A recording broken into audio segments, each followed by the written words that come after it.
सप्रेम नमस्कार. Suhas Gokhale institute of ॲस्ट्रॉलॉजीमध्ये आपले स्वागत आहे.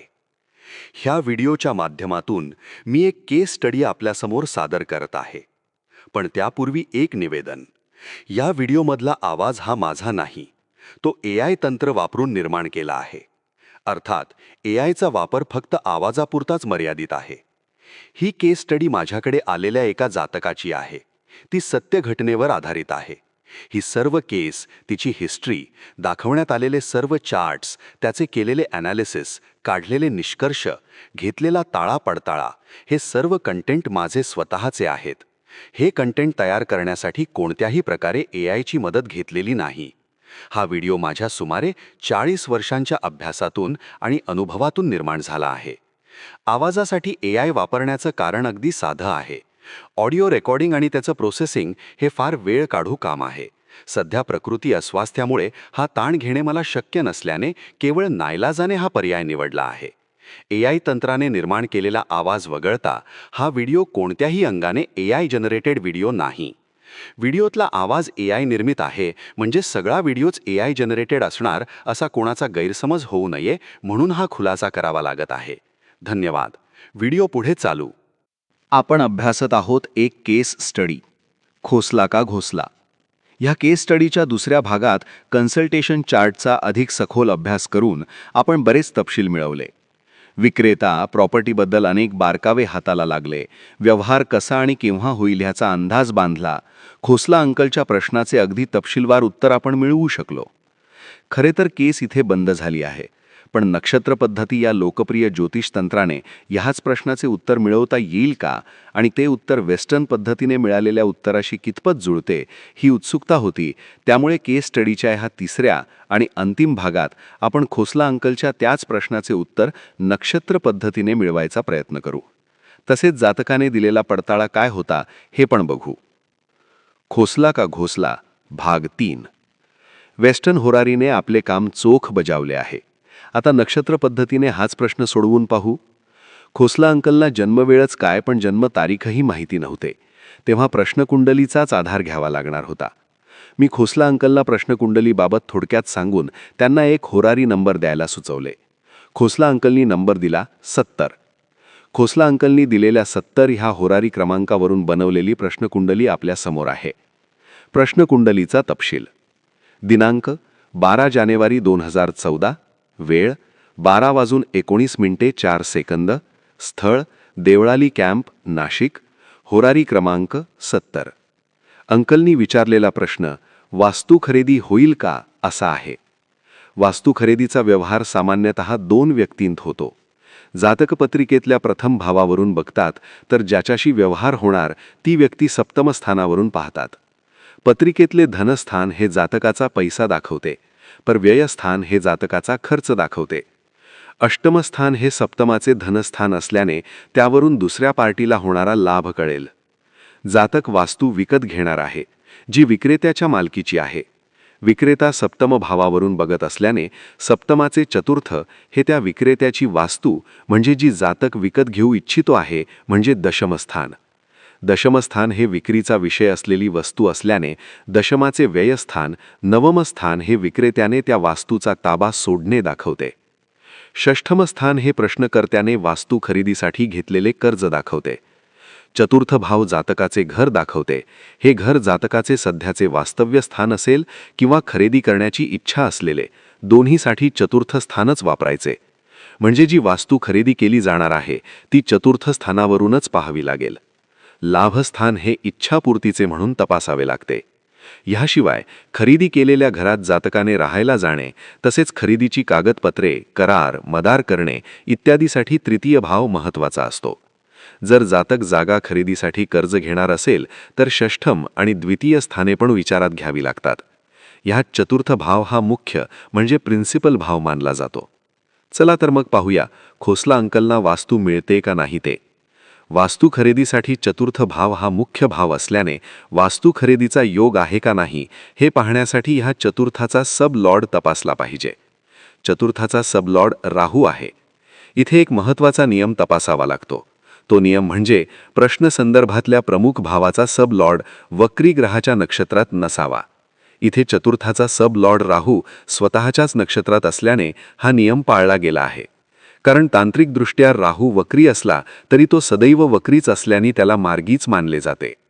राहूचे कार्यशत्व असे आहे: राहू 4-4, राशी स्वामी शुक्र 6-6, 2-11, 4, दृष्टी गुरु 12-12, 6-6, 9, युती शनी, शनी चतुर्थात, सप्तमेश आणि अष्टमेश, शनी गुरुच्या नक्षत्रात, गुरु व्ययात, षष्ठेश आणि नवमेश, शनी 12, 4, 6, 9, 7, 8. चतुर्थाचा सबलॉर्ड राहू 4, 12, 9, 6, 2, 11 या भावांचा कार्यश आहे. हा खोसला अंकलना वास्तुयोग आहे असा संकेत आहे. पण प्रश्नासंदर्भातल्या प्रमुख भावाचा सबलॉर्ड अनुकूल असणे पुरेसे नाही. आगामी काळात येणाऱ्या दशा, अंतर्दशा, विदशा आणि गोचर पण घटनेसाठी अनुकूल असायला हवे. हे सर्व तपासून मगच ठरवू की हा खोसला का घोसला बनेल का नाही. प्रश्न विचारतेवेळी चंद्र महादशा चालू आहे. ती 21 जानेवारी 2020 पर्यंत आहे. खोसला अंकलचे घर झाले तर ह्याच दशेत व्हायला पाहिजे. चंद्राचे कार्यशत्व: चंद्र 11-11-1-1. चंद्र इच्छापूर्तीच्या लाभस्थानाचा बलवान कार्यश आहे. चंद्राचा सब गुरु आहे. गुरु 12-12, 6-9, 6-9. गुरु कर्ज, स्थलांतर, वास्तूचा खुला ताबा सुचवणारी पूरक स्थाने देत आहे. चंद्र चतुर्थाचा कार्यश होत नसला तरी तो इच्छापूर्तीच्या लाभस्थानाचा दर्जाचा कार्यश आहे आणि ह्या चंद्र महादशेची अजून 6 वर्षे शिल्लक आहेत. त्यामुळे चंद्र महादशेचा विचार केला जाऊ शकतो. या चंद्र महादशेत सध्या गुरुची अंतर्दशा 22 एप्रिल 2014 पर्यंत आहे. गुरुचे कार्यशत्व 12-12, 6-9, 6-9. जरी गुरुची अंतर्दशा वास्तू संदर्भातली 12-9-6 ही स्थाने देत असली तरी ह्या अंतर्दशेचा विचार करायला नको. याला 2 कारणे आहेत. 1.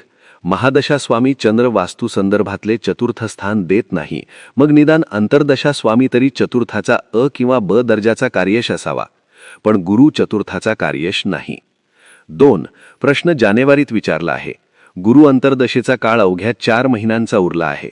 वास्तू खरेदीसारख्या किचकट आणि वेळ काढू कामाला हा कालावधी कमी आहे.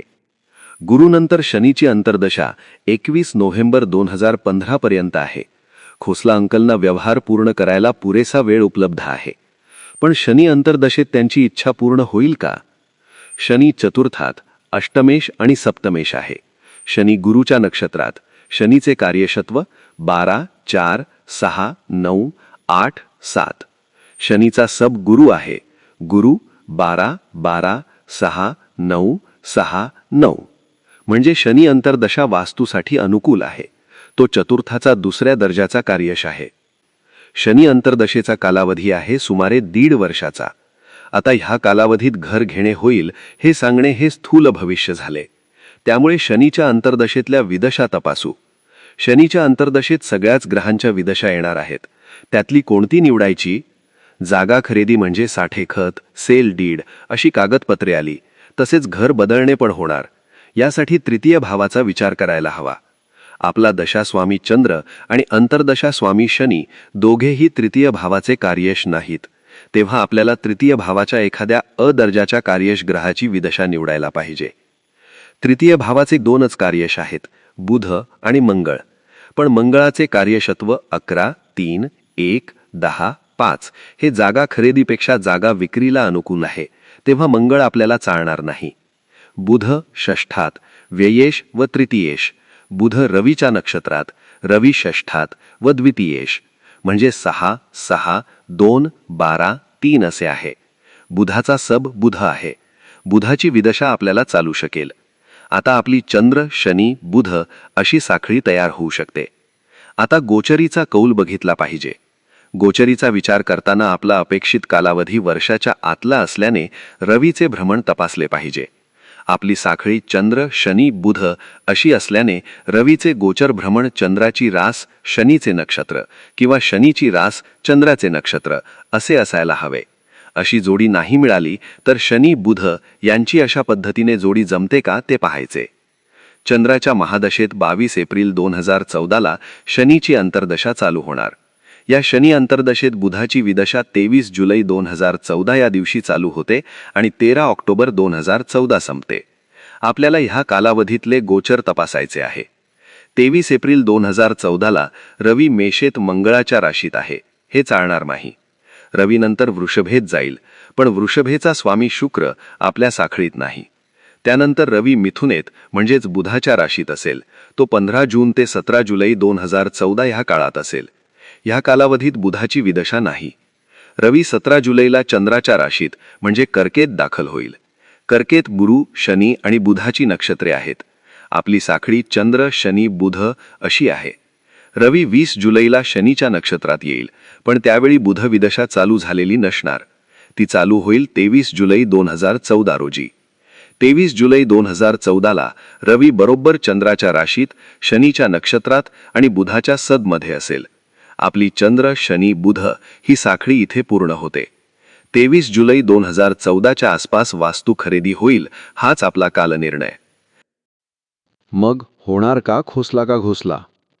होणार हे नक्कीच. वेस्टर्न होरारी आणि नक्षत्र पद्धतीने खणखणीत कौल दिला आहे. दोन्ही पद्धतींनी मिळालेल्या उत्तरांचा एकत्रित विचार करून निष्कर्ष काढले.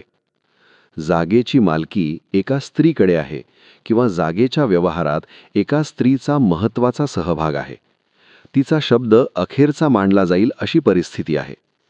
जागा अंकलजींना मिळणार, पण त्या व्यवहारात बरेच अडथळे येणार. हे अडथळे मुख्यतः विक्रेत्याच्या किमतीबाबतच्या अवास्तव मागणीमुळे आणि घुमजाव करण्याच्या स्वभावामुळे. जागा चांगली आहे, शहराच्या नव्या उभरत्या भागात असेल. जागेजवळ नदी, तलाव, कालवा, विहीर असेल. कदाचित जागेतच विहीर असू शकेल. जागेचे बांधकाम सुस्थितीत असेल, पण त्याच्या संरचनेत मोठा बदल करता येणार नाहीत. एकतर जागेचे बांधकामच तसे म्हणजे लोड बेअरिंग पद्धतीचे असेल किंवा कायद्याची काही बंधने असावीत. जागेची किंमत बाजारभावापेक्षा जास्त असेल. जागेच्या बाबतीत काहीतरी बाब दडवण्यात आली असेल, ती निस्तरण्यासाठी जातकाला जादाचा खर्च येऊ शकेल. जागेच्या कागदपत्रांत काही समस्या नसतील, पण खरेदी खत होता क्षणीच जागा ताब्यात मिळणार नाही. थोडासा का होईना विलंब लागेल. जागेच्या व्यवहारातला पहिला टप्पा साधारणपणे येत्या 4-5 महिन्यात पूर्ण होईल. जागा प्रत्यक्षात ताब्यात मिळायला 6 ते 7 महिने लागतील. साधारणपणे जुलै 2014च्या अखेरच्या आठवड्यात व्यवहार पूर्ण होईल. मी अंकलना म्हणालो, अंकल जी, चिंता की कोई बात नहीं. ये पर्ची साफ साफ बताती है, ये जो प्रॉपर्टी आपके मन में है वही आपको मिलेगी. जुलाई महीने की 23 तारीख के बाद और अगस्त के पहले आपका ये सपना पूरा होगा. क्या कहता है पुत्र, तेरे मुंह में घी शक्कर. सचमुच अगर ऐसा हो जाता, लेकिन क्या गारंटी पुत्र? आपके दुकान के टायर जैसी. पडताळा. प्रॉपर्टी एका महिलेच्या नावावर होती. जागा शहराच्या नव्याने विकसित होणाऱ्या भागात आहे.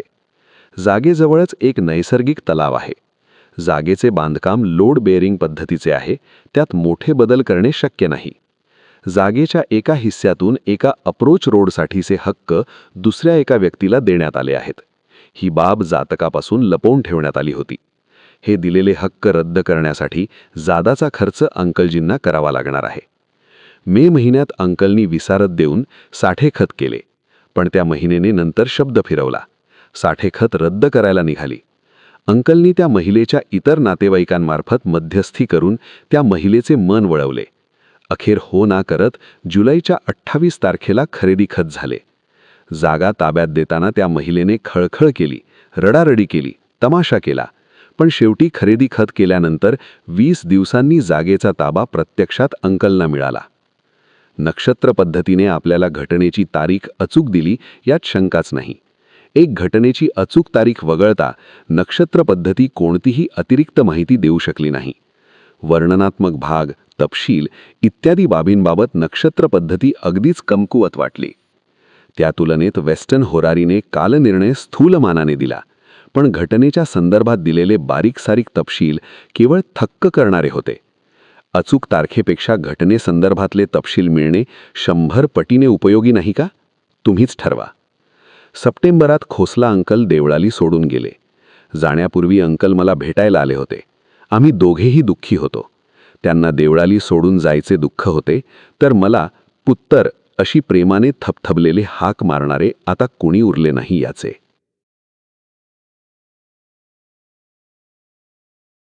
नमस्कार, मी विठोबा. काही लोक मला काना पण म्हणतात. सुहासजींची AI असिस्टंट मिनिटली सध्या रजेवर आहे, म्हणून भाऊंनी मला एक बदली कामगार म्हणून कामाला झुंपलाय. पण खरे सांगू का, देवाशपथ, मला ते केस स्टडी का काय म्हणतात ना, त्यातले ओ की ठोक कळत नाही. मी फक्त रील्स बघतो, त्यातले काही पण विचारा मला. पण तुम्ही हे असले व्हिडिओ बघता म्हणजे काहीतरी ग्रेट असणार, कारण भाऊ भारी भारी व्हिडिओ बनवत असतात, असे मिनिटली म्हणत असते बुवा. तर ही केस स्टडी तुम्हाला आवडली असणार. मलाही थोडे थोडे कळले बरे का, मी तसा स्मार्ट आहे. चला, आता भाऊंनी वाचून दाखवायला सांगितले ते वाचून दाखवतो. एक ही चूक करायची नाही असा दम भरलाय भाऊंनी. आपणा सर्वांना एक नम्र विनंती, आपल्याला हा व्हिडिओ आवडला असेल तर व्हिडिओला लाईक करा, सुहासजींच्या या चॅनलला सबस्क्राईब करा, व्हिडिओ शेअर करा, व्हिडिओला कॉमेंट द्या. आपले असे प्रोत्साहन मिळाले तरच सुहासजींना नवे नवे दर्जेदार व्हिडिओ आपल्यासमोर सादर करायची प्रेरणा मिळेल. आम्ही इतके चांगले व्हिडिओ बनवतो, पण त्यांना फारसा प्रतिसाद मिळत नाही. काय चुकते आहे हेच कळत नाही. वाटते कशाला हे व्हिडिओ बनवत बसायचे. पण निदान इथून पुढे तरी आपण हात आखडता घेऊ नका. आपले एक एक लाईक, आपली एक एक कॉमेंट आमचा उत्साह वाढवेल. तर पुन्हा भेटूया पुढच्या व्हिडिओमध्ये. हो, आणि हे राहिलेच की, धन्यवाद आणि शुभेच्छा.